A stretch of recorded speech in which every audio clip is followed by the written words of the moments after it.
தேவனுக்கே மகிமை உண்டாவதாக. வாய்ஸ் சாட் குழுமத்தின் மூலியமாக இன்று காலை வேளையில் உங்கள் அனைவரையும் சந்திப்பதில் மிக்க மகிழ்ச்சி அடைகிறேன். இந்த நாளிலே நம்பிக்கையின் வார்த்தைகள் என்று சொல்லி 3 காரியங்கள் நாம் தியானித்தோம்.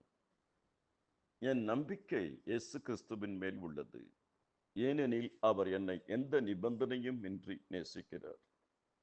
என் நம்பிக்கை இயேசு கிறிஸ்துவின் மேல் உள்ளது, என்னை பலப்படுத்துகிற கிறிஸ்துவினால் எல்லாவற்றையும் செய்ய எனக்கு பலன் உண்டு. என் நம்பிக்கை இயேசு கிறிஸ்துவின் மேல் உள்ளது, என்னுடைய வாழ்க்கையின் எல்லா காலகட்டங்களிலும், எல்லா சமயங்களிலும், எல்லா நேரத்திலும், எல்லா சூழ்நிலைகளிலும் என்னை கரம் பிடித்து நடத்துகிறவர் அவர். என் நம்பிக்கை இயேசு கிறிஸ்துவின் மேல் உள்ளது, அவர் என் மெய்ப்பர், அவர் என் இரட்சகர், என் மீட்பர். நிச்சயமாகவே முடிவு உண்டு, உன் நம்பிக்கை வீண் போகாது. என் ஆத்மாவே தேவனை நோக்கி அமர்ந்திரு, நான் நம்புகிறது கர்த்தராலே வரும். கர்த்தரை நம்புகிறவனோ செழிப்பான். நம்பிக்கையின் வார்த்தை.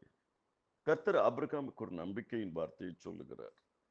நான் உன் பெயரை பெருமைப்படுத்துவேன். 7 காரியங்கள் சொல்லுகிறார், அதில் ஒன்று நான் பெயரை பெருமைப்படுத்துவேன். நம்முடைய தேவன் நம்மை பெயர் சொல்லி அழைக்கிற தேவன், பெயர் மாற்றுகிற தேவன்,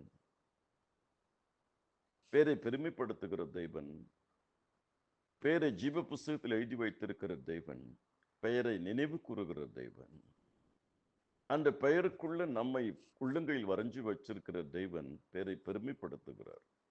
ஆபிரகாம் பெயரை எப்படி பெருமைப்படுத்தினார்? கீழ்ப்படிதல் ஆபிரகாமுக்குள்ள வந்த பொழுது அது 100 வருஷ காலம் பார்க்கிறார்.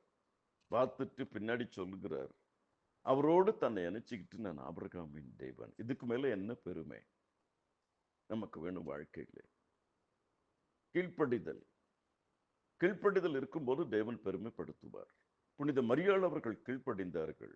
தேவன் எப்படி இன்றைக்கு பெருமைப்படுத்தி வைத்திருக்கிறார்? உலக ரட்சகரை பிறந்துட்டார். 2வது, நான் உன்னை மென்மைப்படுத்துவேன்.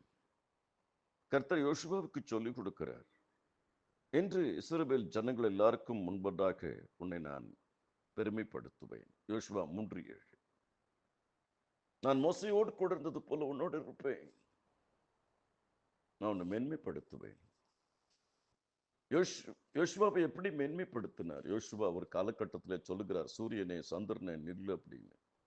சூரியனும் சந்திரனும் ஏறத்தாழ 12 மணி நேரத்துல இருந்து 14 மணி நேரம் நிக்குது. இதை விட ஒரு மனிதனுக்கு என்ன மேன்மை வேண்டும்? மோசே கோலை நீட்டின உடனே செங்கடல் 2ஆ பிளக்குது. கர்த்தர் யோசுவாவை மேன்மைப்படுத்தினார். காரணம் தியானம்.